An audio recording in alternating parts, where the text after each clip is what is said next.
There's no need to be intimidated by making a soufflé. It only has 3 components. You just need to know how to put them together.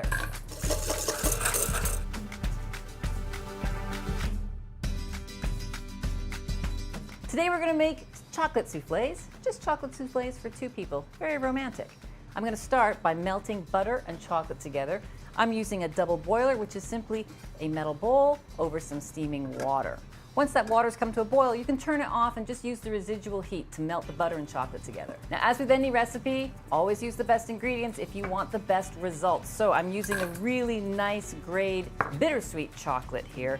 Let's get our ramekins ready. These are 6-ounce ramekins. We're going to butter and sugar them. So that means taking the wrapper from your stick of butter, buttering the inside of the ramekin, and then dust it with some sugar. Pour sugar inside, move it around the outside of the ramekin, letting any excess sugar fall back into the bowl. What this is going to do for you is give your soufflé a bit of a sugary, chewy crust on the outside. Let's give our chocolate and butter a stir to help it melt, and then we'll move on to separating our eggs. Now, separating the eggs is the most important step of making a soufflé. We're going to whip the egg whites and incorporate all that air into the egg whites. If there is the trace of yolk in the whites, they will not whip up. And let the whites fall into the bowl and put the egg yolks in a bigger bowl. Once we've got our egg whites in a bowl, leave those aside. Go ahead with your egg yolks, and we're going to beat these up along with some sugar, some vanilla extract, and then we're going to transfer our cooled butter and chocolate into that mix. Give your melted chocolate with butter a little time to cool before you add it to the eggs. Make sure it's perfectly smooth and melted, however, and then drizzle it into the eggs as you beat the eggs slowly so that we don't heat the eggs too much.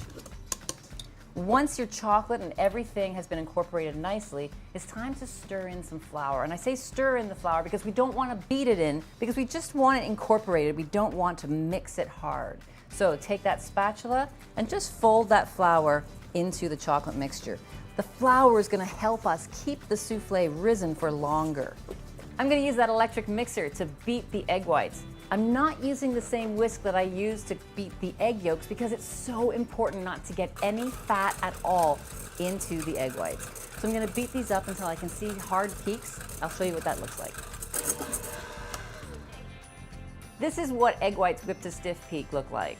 It looks like a little chocolate kiss there when you lift that mixer out of the egg whites. That's good enough. Now, the last tiny step, and this is completely optional, and if you have cream of tartar in your home already, take a little pinch of cream of tartar and sprinkle that in the egg whites. What that will do is help those egg whites hold the air for longer, allowing your soufflé to stay in its risen state for longer.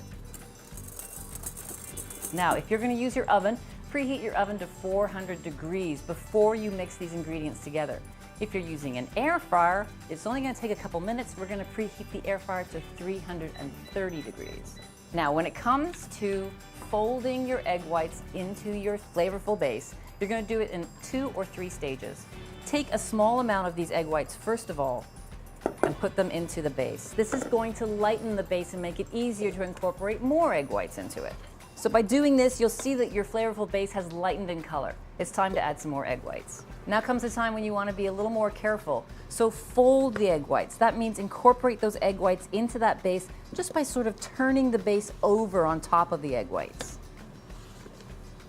When almost all the streaks of white have disappeared, add your remaining egg whites and fold them in gently.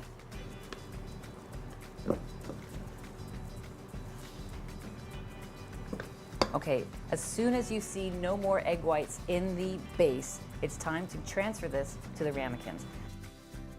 Filling it almost all the way to the top there. Okay, perfectly done. Now, just one tiny little tip. Take the edge of your thumb and just run it around the side of the ramekin here, just slightly into that batter.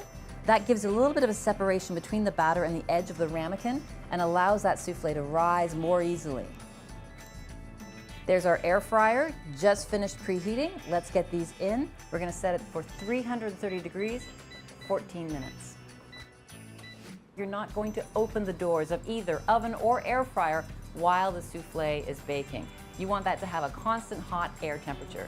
Now here's the thing about soufflés. They rise because that air inside the egg whites is going to expand when it gets hot. When it comes out of the oven, that air is going to cool and the souffle is going to fall. All souffles fall. It does not mean that you have failed as a souffle maker. Remember, everybody waits for a souffle because a souffle waits for no one. And there it is. Let's take a look. Beautiful, beautiful souffles. Now, getting them out of the air fryer can be a little bit tricky. Grab yourself a set of silicone tongs and transfer these to a plate. Look how gorgeous. Hopefully you and your romantic partner are waiting for these souffles because they're going to fall momentarily. So quickly dust with a little powdered sugar. Get these to the table where you're seated and ready, add a little heavy cream, and you're good to go.